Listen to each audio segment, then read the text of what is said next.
Bonjour à tous et bienvenue sur la chaîne de Lental Goblin Noob.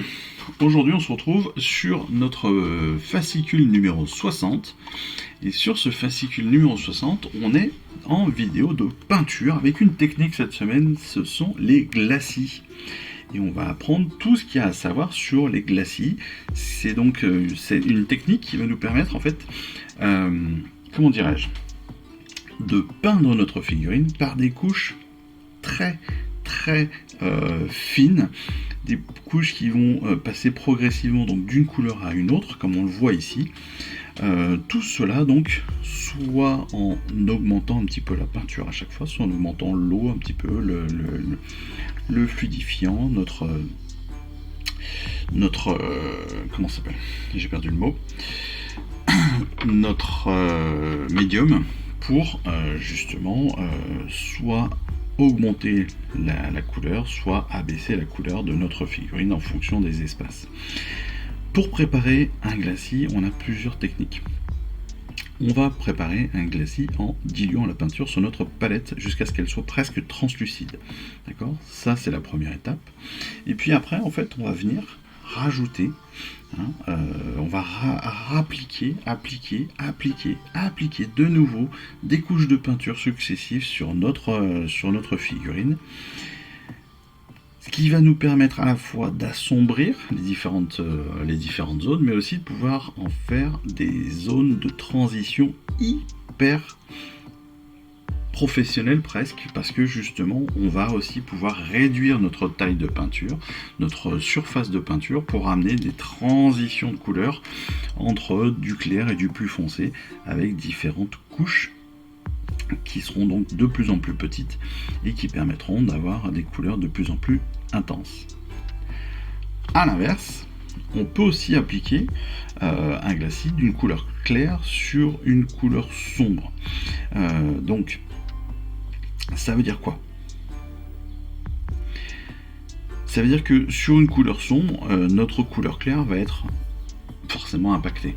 Mais en fait, en revenant petit à petit sur notre couleur claire, à chaque fois, eh bien, on va amener une transition, on va amener un dégradé, on va amener un passage du sombre au clair, justement par la juxtaposition de ces différentes couches de peinture.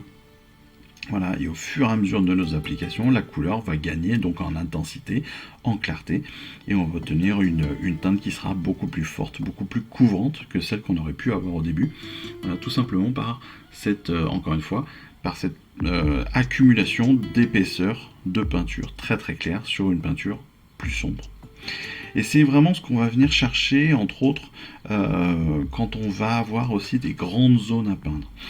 On va travailler sur nos figurines, et vous voyez que, par exemple, là, on est sur on est sur le méga gargan, bien sûr, mais sur le gargan, pardon. Pas le méga gargan, mais juste le gargan.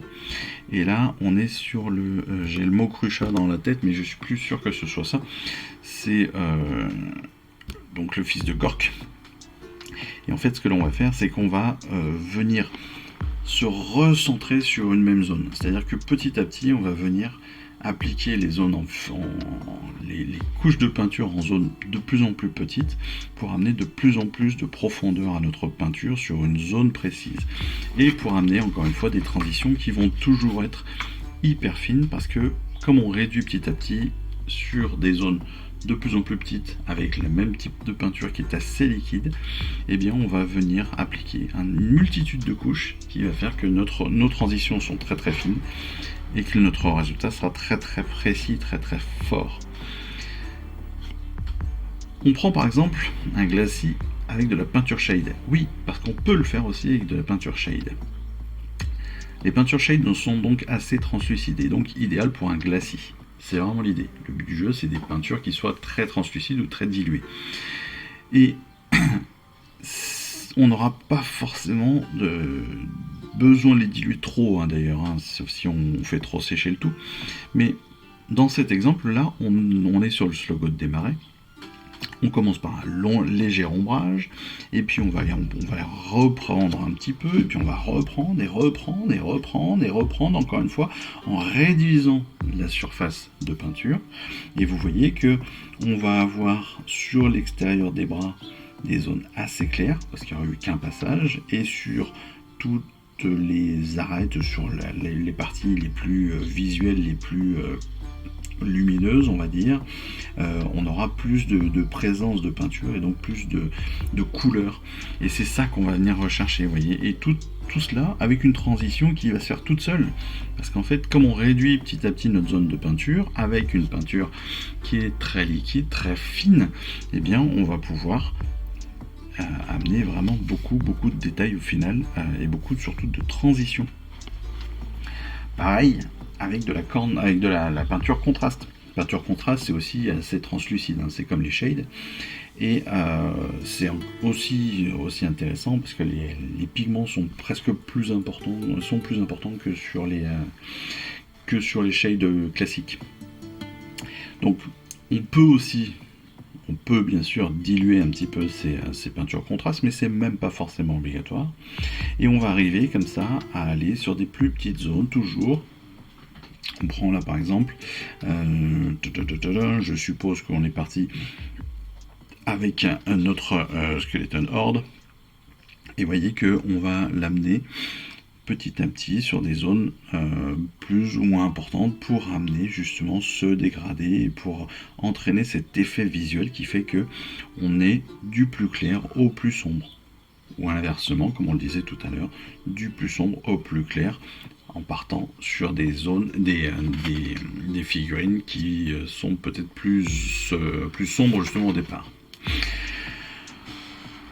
Les glacis, on les fait avec des shades, on les fait avec les contrastes, on vient de le voir, mais on peut aussi les faire avec les couleurs de base et avec les couleurs de layer. Pareil, elles sont beaucoup plus épaisses, elles sont plus pigmentées ces couleurs, mais donc on va juste un peu plus les diluer avec plus d'eau, avec plus de médium.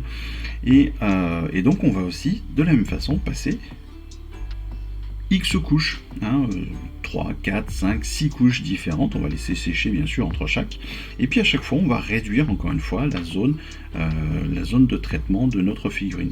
Ici on est sur un Trogoth d'Emojit, alors c'est pas une figurine qu'on connaît, c'est potentiellement une figurine que les premium auront, je crois, que les abonnés premium devraient avoir dans le dernier premium qui est dévoué aux Gloomspites, aux villes du fiel obscur.